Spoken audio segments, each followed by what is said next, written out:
System riding to the core. Yeah. Reppin' inner city left.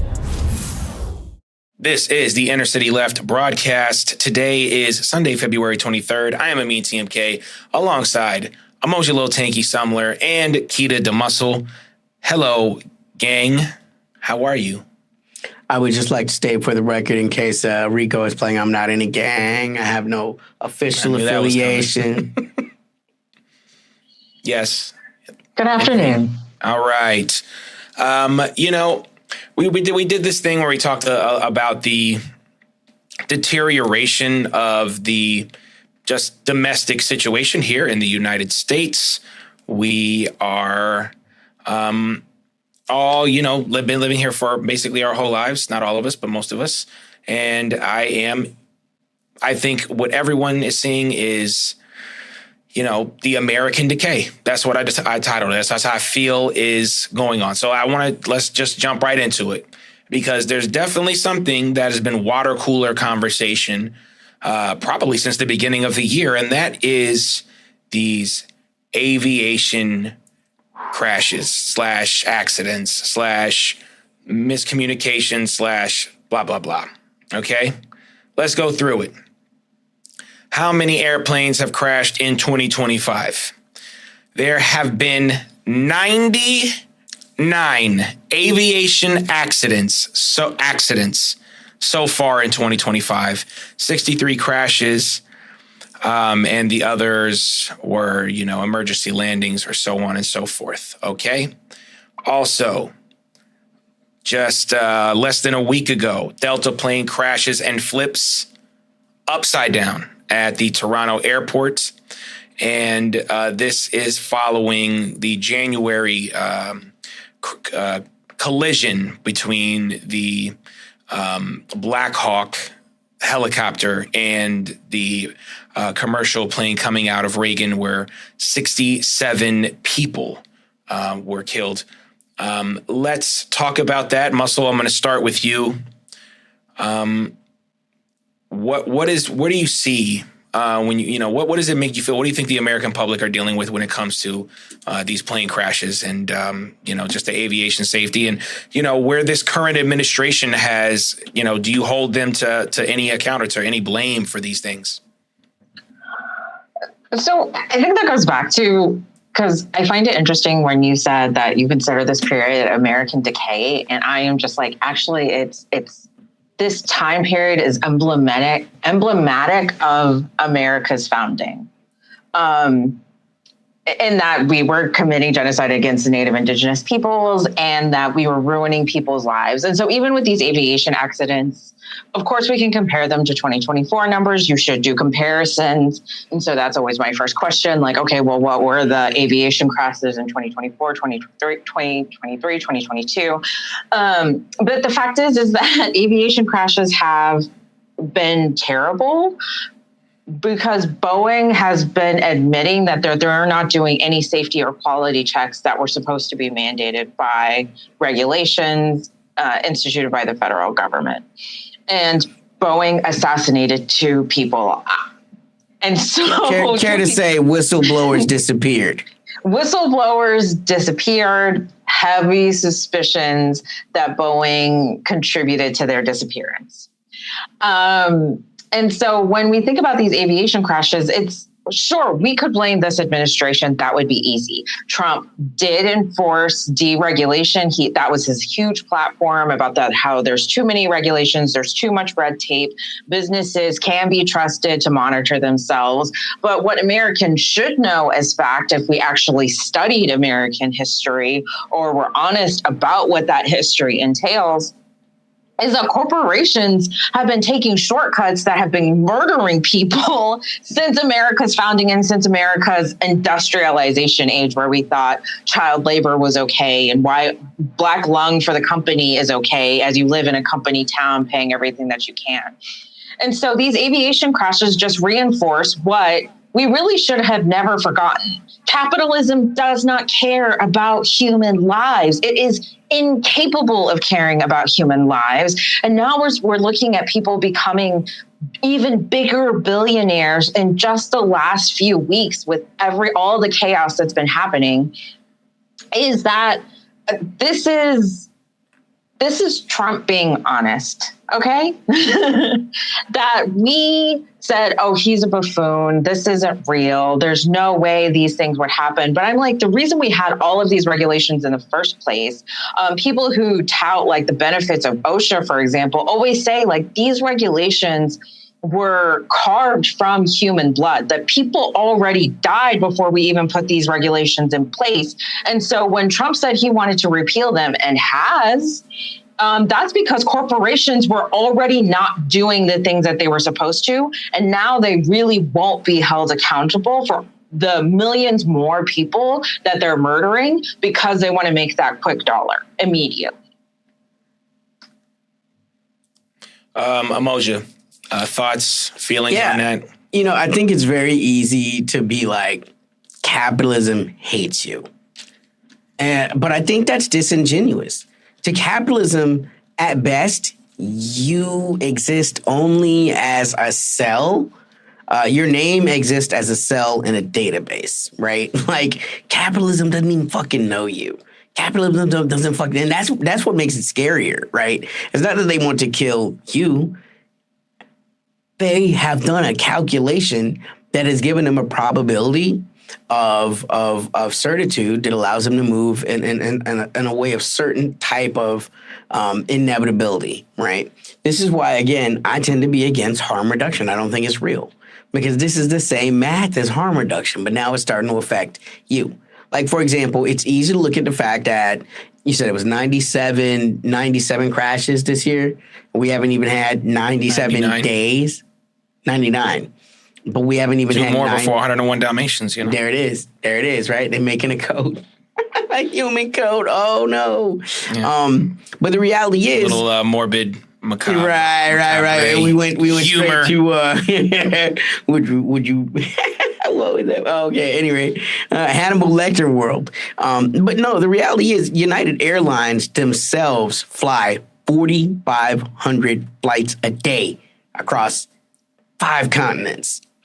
See what I'm saying? They don't even know you exist, bro. To them, they're like 99 out of 4,500 a day. And again, that's just United. That doesn't count Southwest. It doesn't count, you know what I'm saying? You can at least Delta. Say that they're indifferent. I mean, I think we can meet in the middle there. Right. They don't have a passionate feeling about you at all.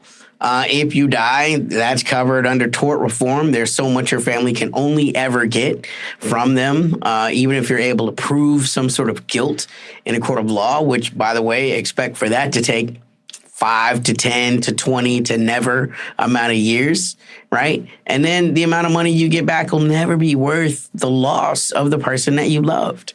I mean, if they gave you $1 million, which, plot twist, you're not going to get $1 million.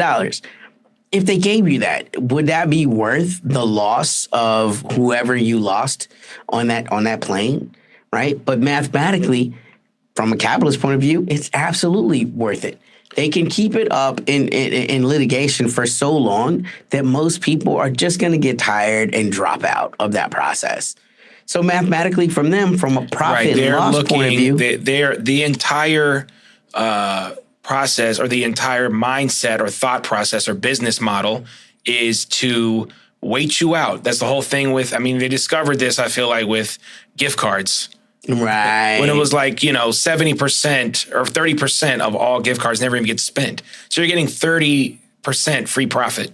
Yeah. And this is kind of how it works. I want to ask you this, Tanky. The U.S. Food and Drug Administration fired 20 employees that were involved in reviewing Elon Musk's brain implant company, Neuralink. I don't want to, I'm not like one of those conspiracy theorists, and, I don't know what's truly going on with this. But it does seem now as if the billionaires, which I'm not saying they weren't getting, all the rub during the Biden administration, but it does look as if, Trump is trying to double down on it, and Elon is being a huge part of, the what is it, policy. And these are the people that matter, right? Yeah. These are the people that matter. It's kind of the West's answer to like a Leonidas, right? 300 billionaires against the world, right? And that's how they think. When they talk about Western civilization, they're not talking about you, bro. They're not talking about the essay that you wrote that went viral. They don't know you. They're talking about the 300, give or take, oligarchs that determine everything. And I'm saying 300, but it's actually close to about 170. 170 people, right, represent a certain amount of wealth and a certain amount of interest to make sure that these are the thoughts and the viewpoints they go through. Some of those people are the people that are associated with banking. Some of those people are the people associated with Silicon Valley. Some of those people are the people that are associated with the textile goods. Some of those people are the people associated with manufacturing and so on and so forth, right? Those are the people that determine everything. And you can look at how they split up every election. Like, for example, if you were to look at this last election, the banker billionaires were behind Kamala. You know what I'm saying? But the tech bros, of which Elon is the de facto captain, was with Trump. And it shows all across, right? So you have Larry Ellison, right? Again, tech bro. You have Peter Thiel with Palantir, tech bro. All of those guys are in with Trump. And they represent, they're like, we gave the bankers their try. If you look at under a W, right? That was big energy. They got their try. Under Biden, big pharma got their try. You know what I'm saying? Like all of those different vested interests that get a chance to run the country for a year, right? And now it's big tech's time. Big tech is the one that is saying to the rest of the baby billionaire club, we're the only ones that can lead America forward. And Musk is the de facto spokesperson for that group. You have to look at it as these billionaires are more than interest groups. They are open oligarchy. The oligarchy is not in the secret. They don't want to be in the shadows anymore. They feel like if they weren't in the shadows, America wouldn't be in the position that they're in, which is a losing position. And that is shown when you have people like the Trump team essentially trying to poach Russia from China. They see it as these were mistakes that were made by the other administrations that have put our continued hegemonic existence at risk. And so now we have to realign we have to shake up the board. Maybe we threaten to grab Greenland. Maybe we have a really strong sit down with Panama. Maybe we tell the Israelis, yeah, go ahead, do whatever. We got you, right? There's a lot of different ways that worked. And all of that represents them affecting who they see as their enemies across the world, which again, are not necessarily even country states, right? When you look at part of the issue with China, it's their manufacturing bros are way more powerful than American manufacturing bros, because American manufacturing sold out in the 90s under the Clintons and carried on under W, right? That was the whole thing, to disempower the American worker, destroy labor unions because Americans cost too much. And this is what we mean when we say it doesn't really matter whether you're talking about a Democrat or a Republican, because those 170 billionaires are the ones that continue to set policy. The only thing that changes is what group will be the ones controlling the direction of that policy. How much of a voice will they have? So it doesn't shock me that Elon is there at all. That's what his job is. Great points, guys. I want to talk a little bit about this too. There's a lot of people we know being affected by this. These job cuts that are through, like the federal workers, it's looking at about 60,000 workers. And that is going to, what many people are saying are the largest in history. And it kind of seems weird to me that the first time that there's cuts to be made, it's to like workers, and it's never about the people who like make the most or the people who like at the top.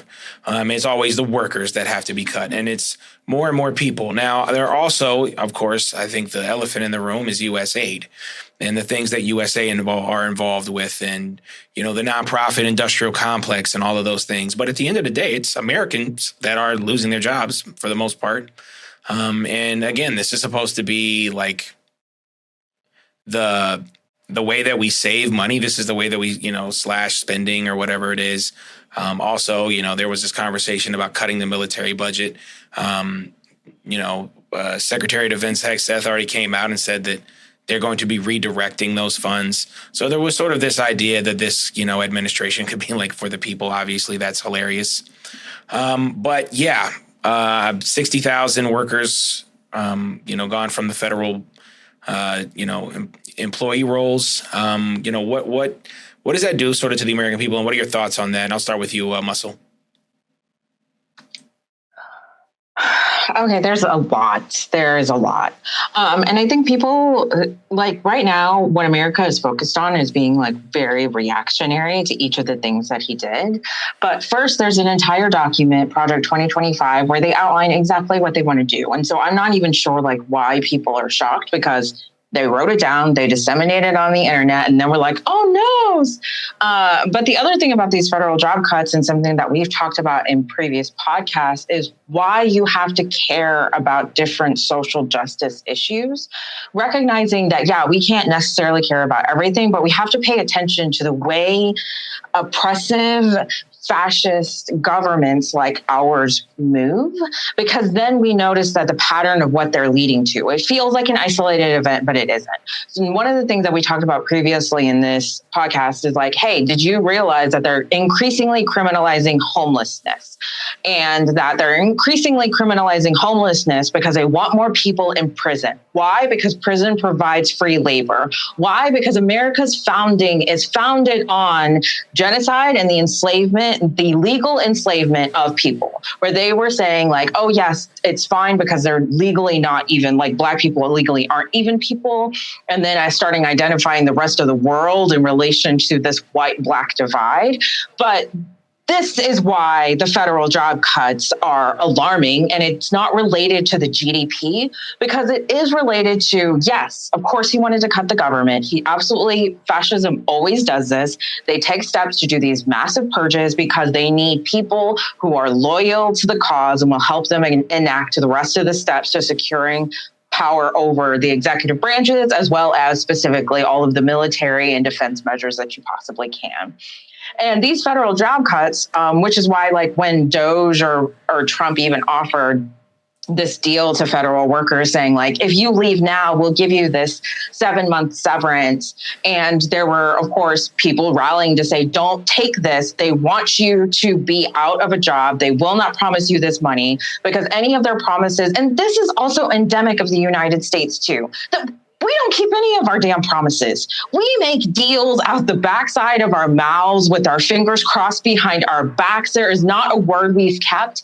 And this is also why we say geopolitics is important too, because it's hubris to think that your government is willing to lie to other countries and not lie to you as citizens. And so the federal job cuts are worrisome because it is meant to break the federal government down into manageable to fascist regime changes.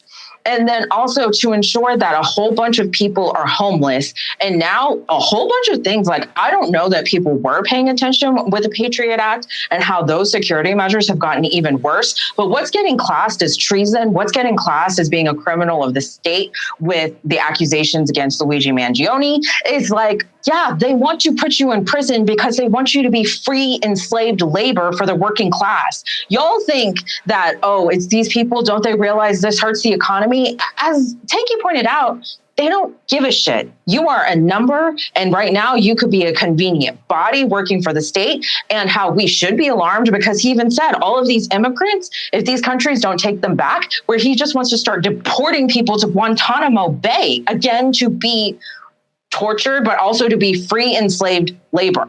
And we have to care about a lot of things. And I know it's difficult, but these things are interconnected when a government like the United States moves and always has moved towards fascism.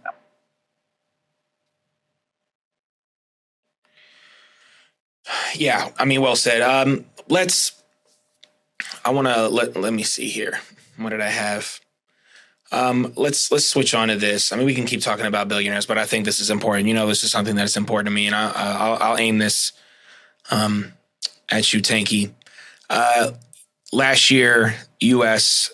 homelessness reached just a little under 800,000. Of course, that does not count all the underhoused people or the people that live in temporary housing or temporary shelters. That's a 18% increase here. We see people outside all the time. And when you hear people who visit Beijing or Shanghai or Guangdong or in any major Chinese city, they are blown away that there is no homelessness. You don't see people on the streets, anything like this. The United States now, again, many people think it is way more, over 1 million, but we get an official number of 800,000. What do you think of when you see sort of what people are going through and, again, the American decay with homelessness and underhousing? This is something that goes, again, to the root core of who is America and what America represents, right? When we're looking at America as something that started at 1776 or maybe with the founding of Charleston or, something like that, Plymouth Rock, and before that, there not being in America, right? That creates this anachronistic understanding because I say again, the Native Americans did not have homelessness. Even when we talk about, like Henry David Thoreau with the whole Walden experiment, and yes, Walden went home for the weekends. Thoreau went home for the weekends. He talks about how a house is something that you can build for yourself if you just have a little bit of time, and effort, right? There's a whole tiny house movement where but here's the thing. No one has time. No one has land. No one has money. And so how do things continue to get worse? This actually connects to the question that you were saying with Keita. The reason why government layoffs is anathema to progress, you have to ask yourself, which of these services has gotten better? Is the post office better now than it was in the 80s? It doesn't look like it to me.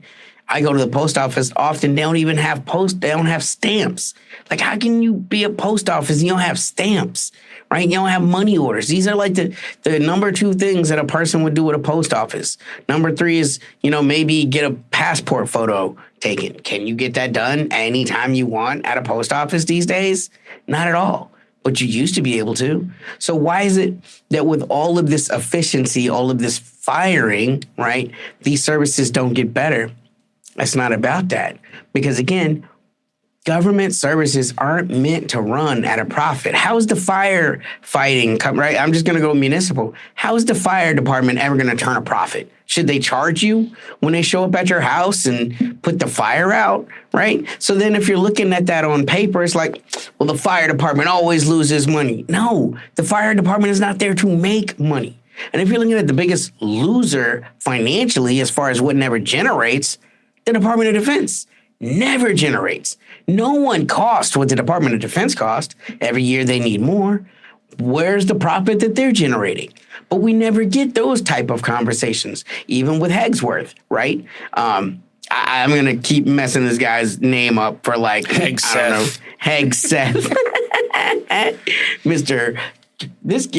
Hegsworth, Hegseth has Hegsworth is his evil British twin. Right. Like, I don't even know his name, but I know this dude's life. This dude actually has a crusade tattoo on his chest, right? Like, to once again represent, I am a militant Christian. You know what I'm saying? And like, that's his mind state.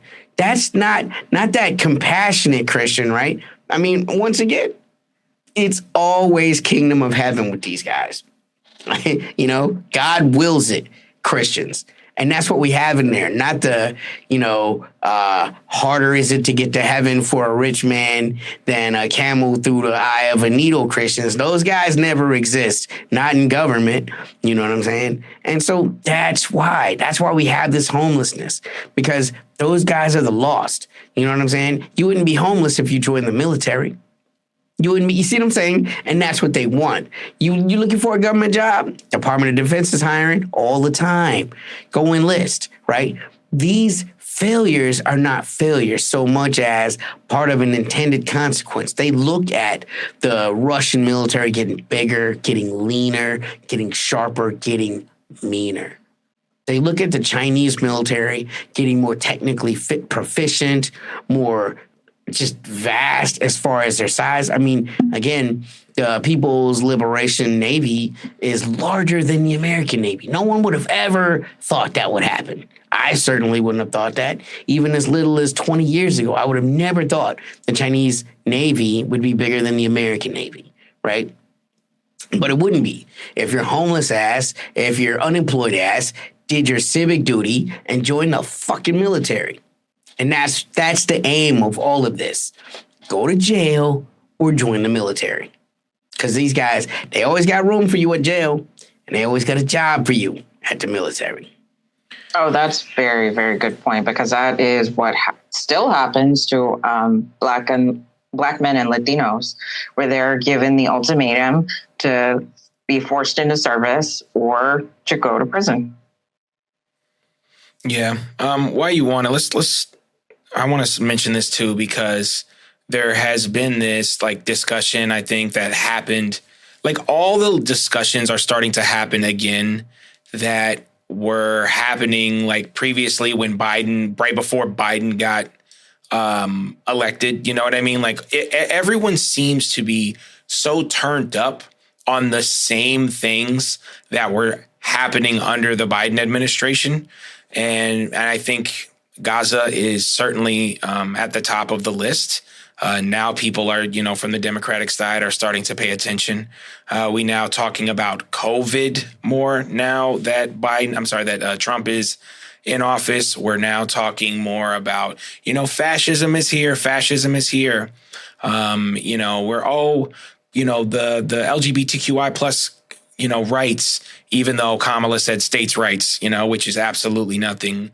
We see this backlash all the time when the Democrats decide to care again when they don't have their presidential candidate in office. And I'm so disheartened, because you're always thinking, all right, we're going to move. Now we can all be on the same side. Now we can all, fight against, this particular, conservative president, MAGA, whatever it may be. But it never is. It just seems to either be, the outrage of one single man, orange man bad, or it is the fault of the people who did not vote for their candidate. Can you speak to a little bit about that, Tanky, and then Muscle, I'll get to you, just sort of about, I get that Trump is bad, but the Democrats really just are out here, just talking about it like it wasn't happening under the Biden administration. Yeah, I mean, the thing is this, they have nothing to say because their masters have given them no scripts, right? I mean, the shameful way that liberals carry themselves, I mean, it's embarrassing, right? And this is what's happened because of all of these little echo chambers where you've blocked all the people that don't have 100% ideological compliance behind your myopic utopia worldview, what looks like a utopia for you. And so whenever you say something, everything in your social media, you see it back 100 times. So then you go to the polls, you like, man, we about to crush, man. Everybody I know is for this person and for these beliefs and for these values. Not understanding you have siloed yourself off into such a small little place, that even though everyone says this, you only know people that look like you, think like you. And that's not everybody. You know what I'm saying? So you're reduced to this embarrassing facade of resistance because the party of Andrew Jackson is never going to do radical change in a positive way. They were always a reactionary party. That's their point, is to draw the energy of, okay, so think about this, right? Well, we have Democrats today out there doing praise dance in front of the Kennedy Center. Oh, God. Oh, no. They've changed all the rules. You know what I'm saying? Thinking that that's now no art can be made, like losing somehow because of this nonprofit industrial complex. Art is meant to be disturbing. Art is not meant, like, nonprofit rap ain't rap. I'm sorry. Nonprofit art ain't art. That is safe, palatable art that you can sell to Susan in the suburbs. That's not, you know what I'm saying? That's why the graffiti guy never wins the art contest. You have to think about these kind of things, right? But meanwhile, when you're looking at the Democrats, right, they're able to somehow talk a largely minority population, a largely gay population, as far as the people that actually vote for them, in a sympathy for Ukraine, where Ukraine literally is a culture that stands against everything that these liberals claim to believe in. They're deeply intolerant. They're incredibly racist. They're sexist as hell. They're queerphobic as hell. And guess what? They are literal Nazis. These are followers of Bandera, Stepan Bandera. That is the contemporary legacy of Ukrainian government. And if you don't know who he is, you don't know who the Ukrainians are. You don't understand what their culture is. And yet, these are the people that are crying and moaning, oh, God, we're not going to fund Zelensky anymore. And it's like, you call Trump a Nazi and you flip out because you see Sig Hales coming from Laura Ingraham and Elon Musk and you know, oh my God, right? The guy from Breitbart. But the fact of the matter is, you know, I had a friend over the other day, and I was doing what I do. I'm watching, you know, day-to-day updates about what's happening, you know, in the Ukrainian theater of war. And it autoplays to the next video. And she hears this language, and she comes to me and she says, is this Russian or is this Ukrainian? You know, and I think I'm in the kitchen, I'm cooking, whatever, you know, I'm doing my host thing. And then I step out and I look at it and I'm like, oh no, these are Ukrainians. And she's like, how do you know? And I'm like, it's the Nazi insignia on the military uniforms. I can look at this in split second and tell you this is Ukrainian. And yes, the language sounds a lot like Russian. Why is that? Because they come from the Kievan Rus. What broke them apart? Oh, I don't know. One part of the faction embraced fascism and Nazism. Those were the Bandera people. The other part embraced the Soviet Union. That's the Russia people. You know, I mean, this is what the liberals are. They don't really understand any of the things, but they believe them to the death. Right? Like, the thing you could say about conservatives is they at least pretty much understand what they believe in. They hate minorities, right? They hate gay stuff. Everything they don't like is woke. You know what I'm saying? And it's easy to rally behind that because it represents a change, right? Liberals claim to be for change, but then all of their actual policies that they vote for are incredibly reactionary policies for the most reactionary people in the world. Keita, minority leader of the U.S. House of Representatives, Hakeem Jeffries, came out. He's been frustrated with a few things. The first thing that he said that the Democrats need to change is their messaging. He said that was the reason for their loss. Also, he's been very frustrated with liberal groups trying to push the Democrats to do more. Why do you think this is a good strategy? Blaming the voters, blaming the liberal, quote unquote, liberal groups, and the messaging on the loss for the Democrats, or do you think it's something else? Sure. I mean, he has to say something. They still want to give us the illusion that there's some opposition happening among the Democrats.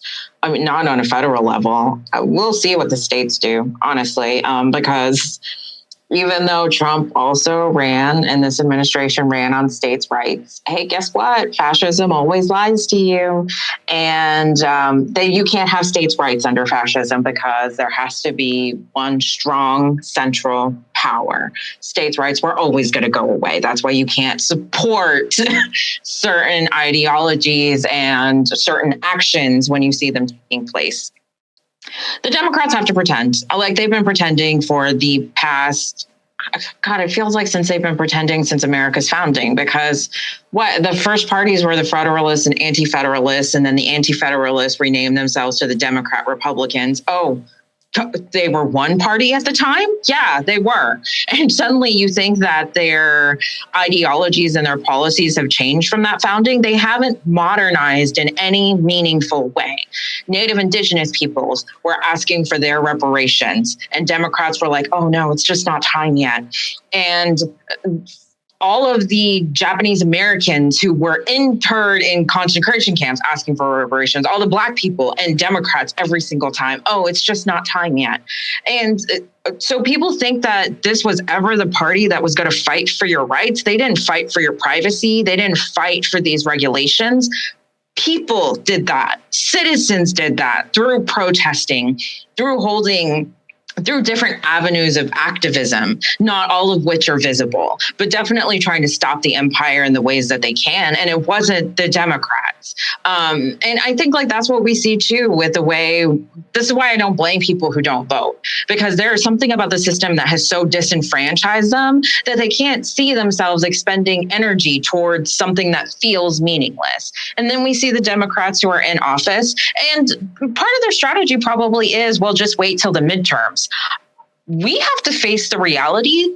There might not be midterms. This administration and exactly everything that we can put Trump and Elon Musk at the front of it, but everybody operating behind the scenes has been moving in a very significant way. So they fired, you talk about the federal job cuts, Amin, and that ties to this. He fired people who have everything to do with the electoral process. Do you think we're going to have midterms or another election? Like, that's alarming. He's fired the archivist who also shares, hey, this is the electoral process. Here's, of course, the history of what the United States has done in keeping and maintaining the records.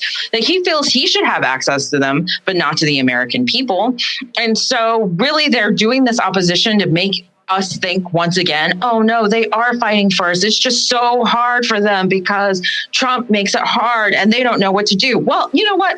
I talk shit about South Korea and the ways that it has had to buckle under colonialism. But when the president tried to institute martial law, their representatives were climbing over furniture, breaking down the doors.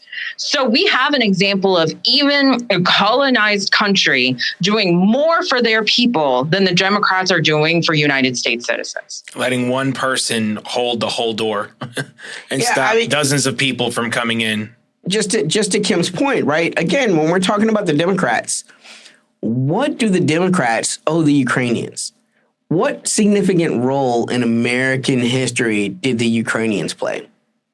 Because, and this is again why the Democrats hate Trump. He got a big fucking mouth. Trump wasn't supposed to let it be known that these Democrats and their Republican enablers at the time sanctioned $350 billion to the Ukrainians. These are the same Democrats, okay, Grandpa Panders, Bernie Panders, talking about, oh, reparations is divisive, okay? But you didn't have a problem with, and again, we're talking about an Ashkenazi Jew, didn't have a problem with $350 billion being sent to Azov Brigade Nazis in Ukraine. Because you know what? If you would have taken that same $350 billion and just started a reparations package for Black people, there are 48.3 million Black people in America, most of which can have ties to the enslavement of their ancestors here. And if you would have taken that same money, that would have been $7,000 each, which would have been a good start.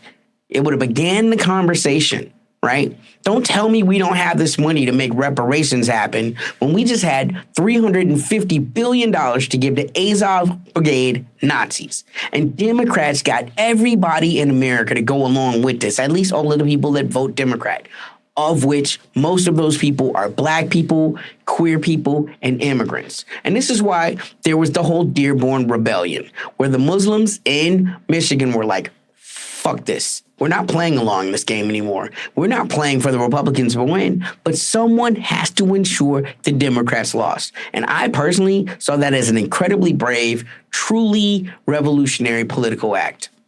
Because change requires sacrifice, and they put something on the board. You know, something, and that's a great point. I mean, everything you guys saying is just, again, you know, well done, well said.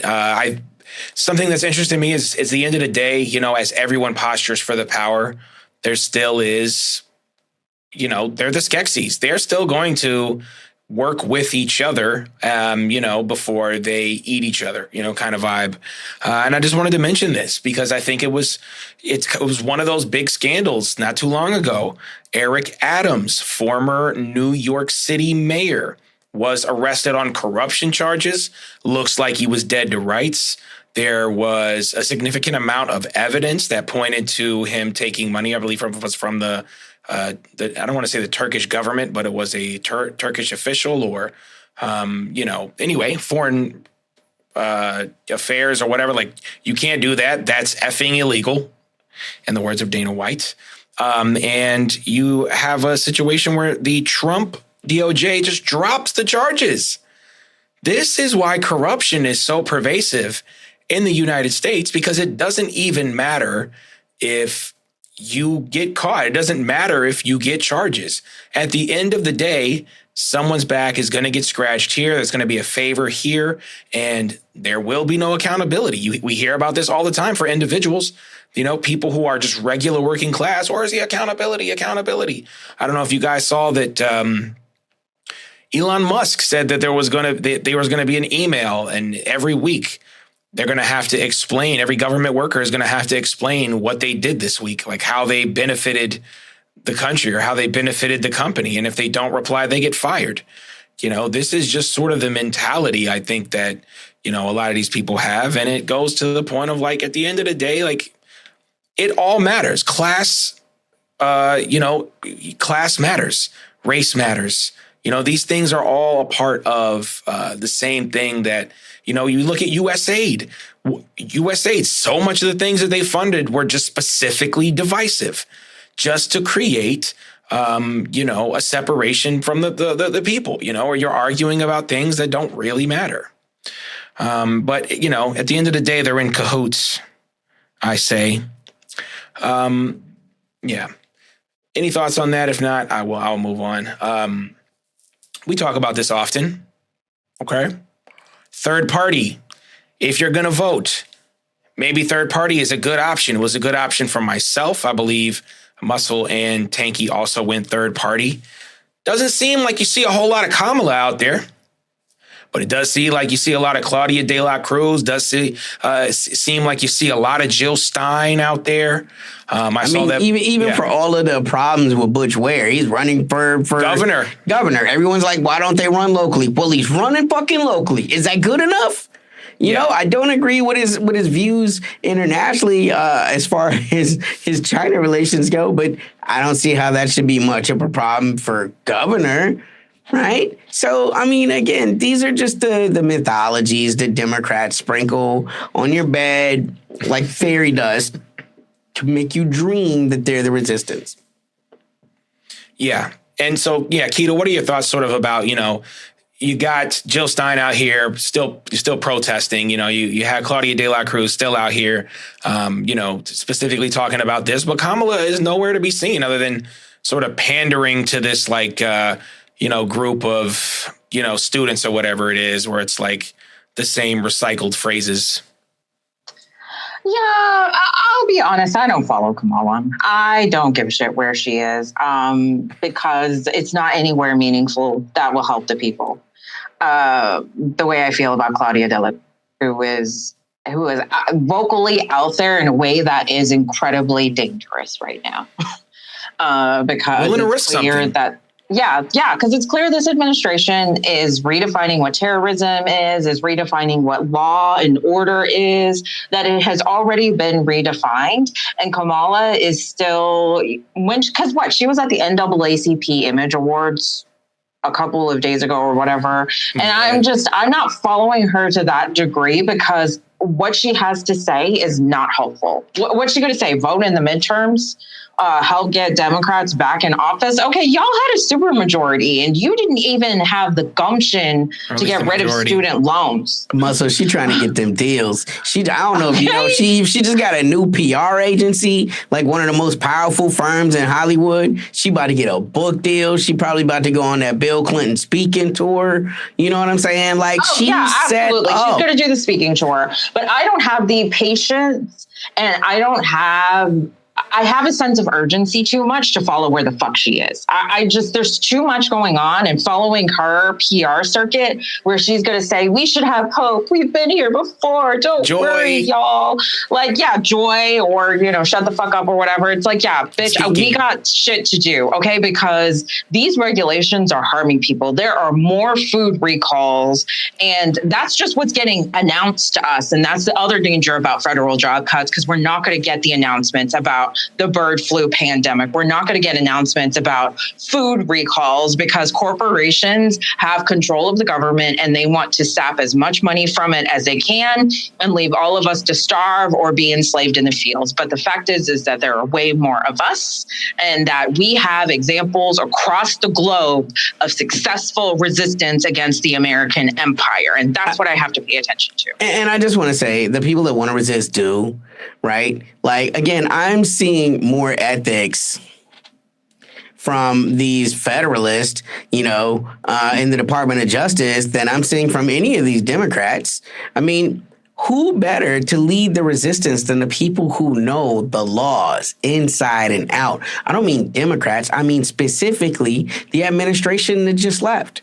Most of these people that are in these administrations, a lot of these people are still appointed by you. You can be slowing up these processes. You can be gumming up the works, just like the way that in Congress they used to do filibusters, right? If you're coming out of the last administration and you know all of the people that are in the USDA because you put them there.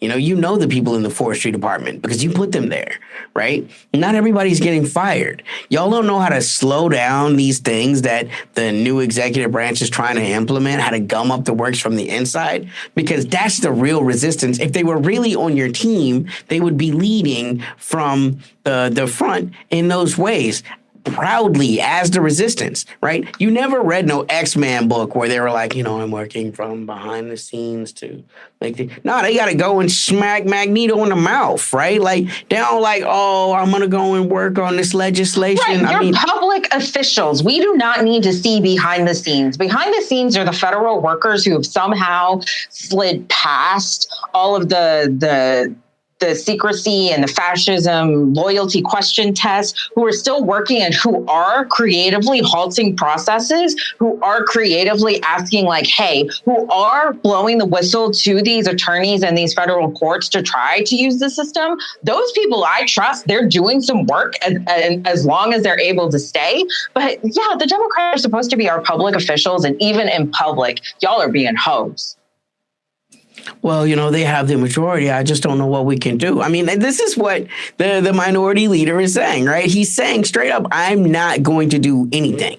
You know what I'm saying? I mean, you could think about how long you could tie up the Trump administration with every single one of these confirmations. And yet they just blanket rubber. They do a show of catching a couple of sound bites. You'll see Bernie Panders talking to Jay, RFK. He'll be on tweeting about, don't you see our democracy's going away? What democracy?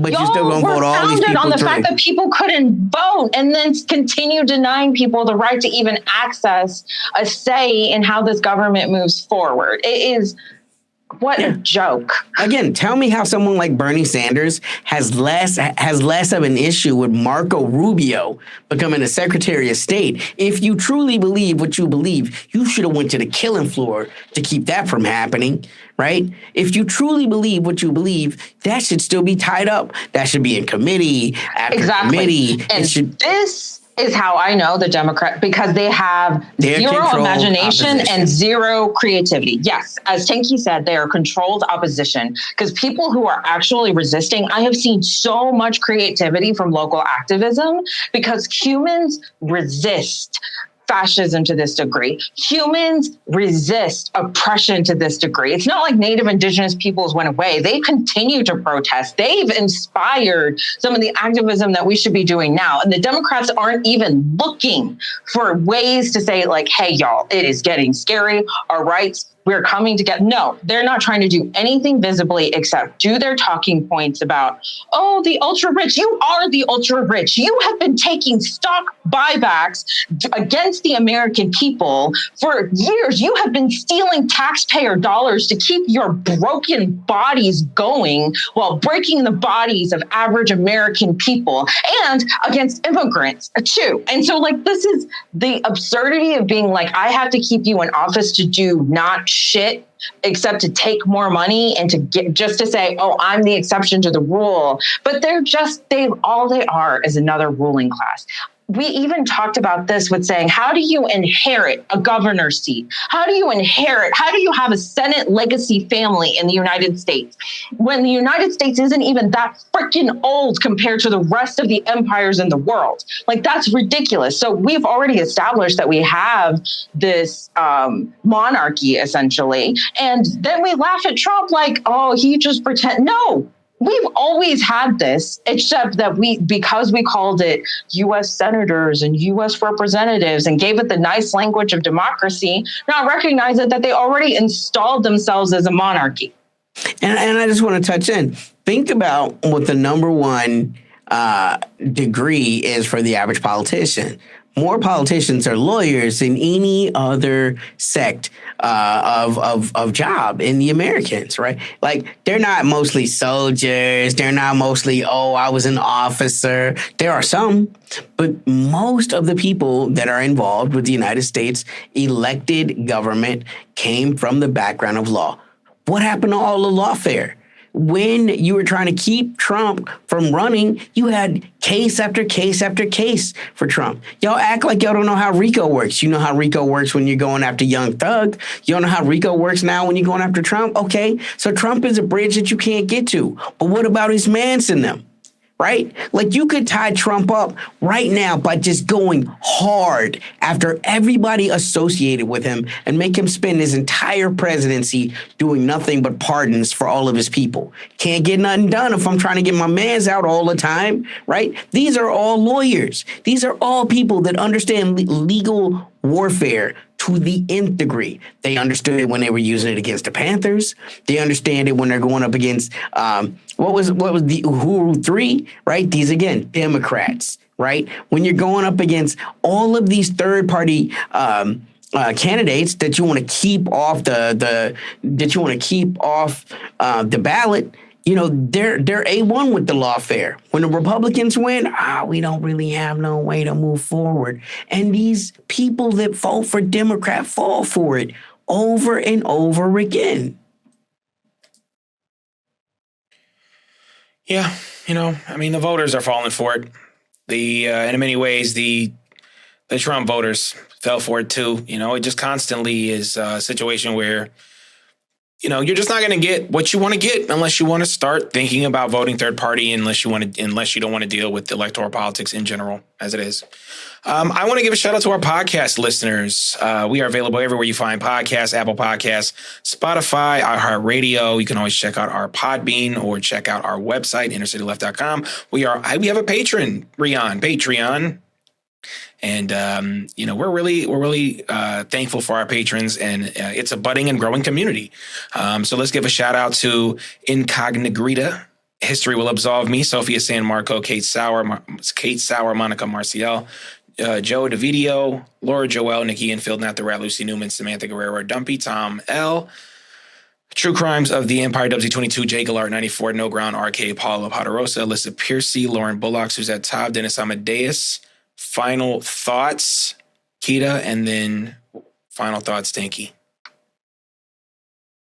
I know it's hard. Talk to your neighbors. This is when you need to check in with your friends.